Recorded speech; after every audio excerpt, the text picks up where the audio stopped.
इस पर आश्चर्य नहीं कि विधि आयोग की ओर से समान नागरिक संहिता पर सामाजिक एवं धार्मिक संगठनों से राय मांगने की घोषणा करने के साथ ही उसके विरोध में तरह तरह के कुतर्क दिए जाने लगे हैं।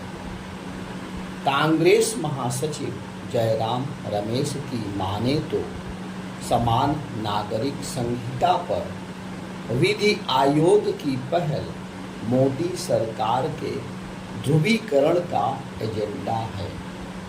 क्या वह यह कहना चाहते हैं कि संविधान निर्माताओं ने ध्रुवीकरण के किसी एजेंडे के तहत ही अनुच्छेद 44 में यह लिखा था कि देश के सभी नागरिकों के लिए समान नागरिक संहिता लागू करना सरकार का दायित्व है।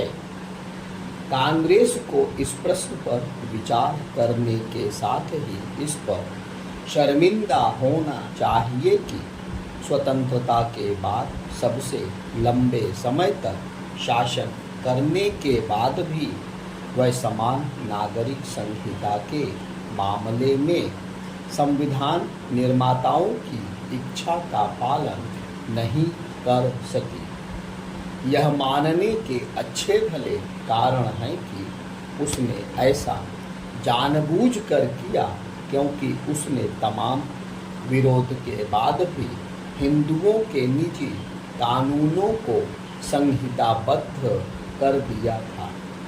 कायदे से तभी अन्य समुदायों के भी निजी कानून संहिताबद्ध करके समान नागरिक संहिता की दिशा में कदम बढ़ा दिए जाने चाहिए थे।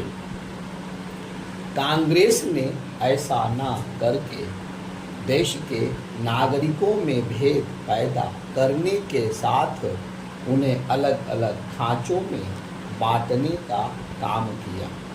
ऐसा करके उसने राष्ट्रीय एकत्व की भावना को कमजोर किया और विभिन्न समुदायों के बीच यह आवश्यक संदेश जाने से रोका कि संविधान की निगाह में वे सभी बराबर हैं।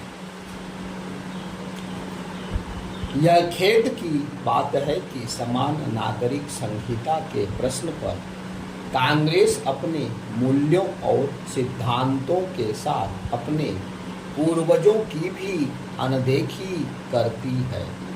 पता नहीं क्यों वह यह भूल जाती है कि 1928 में भारत के संविधान का जो पहला प्रारूप मोतीलाल नेहरू की अध्यक्षता वाली समिति ने तैयार किया था, उसमें समान नागरिक संहिता की पैरवी की गई थी।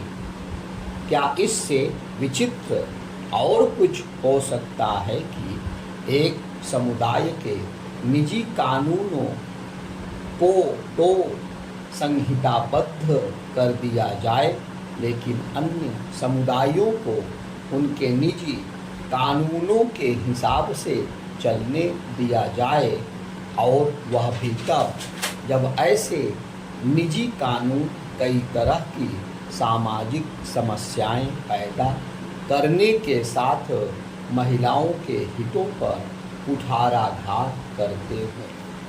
समान नागरिक संहिता को लेकर अक्सर यह भी कुतर्क दिया जाता है कि यह सामाजिक विविधता की विरोधी है। क्या समान नागरिक संहिता अपनाने वाले अन्य देशों और विशेष रूप से अमेरिका में सामाजिक विविधता नहीं है? वहाँ करीब करीब दुनिया के हर देश के नागरिक रहते ही नहीं हैं, बल्कि वहाँ बसने के लिए लालायित भी रहते हैं। अपने देश में भी गोवा में समान नागरिक संहिता स्वतंत्रता के पहले से ही लागू है।